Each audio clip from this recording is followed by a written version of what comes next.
Red Bull Racing Team principal Christian Horner says it was extremely annoying to have driver Max Verstappen taken out of the Singapore Grand Prix so early, through no fault of his own, when the squad had looked so strong throughout the weekend. It was enormously frustrating to lose Max at the start of the race, in an incident that quite clearly had nothing to do with him. Sebastian moving to the left, Kimi moving to the right sandwiched Max, and there was nowhere for him to go.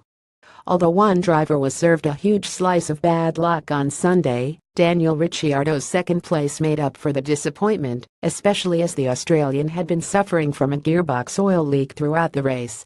At one stage of the Grand Prix, Horner believed that Ricciardo would also be forced into an early retirement to cap off a frustrating weekend for the Milton Keynes-based squad. However, the Australian's gentle touch allowed him to see the checkered flag.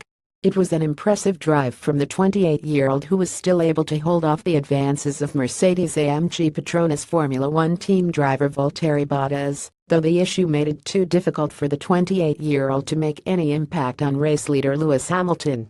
Then, after the restart, Daniel started to lose an awful lot of gearbox oil, which created a lot of problems with oil pressure, and we were feeling that it was looking unlikely that Daniel would get to the end of the race. However, he managed to nurse the gearbox of the car incredibly well for 3/4 of the Grand Prix, and though able to hold off any threat from behind from Valtteri, unfortunately he could not attack Lewis ahead.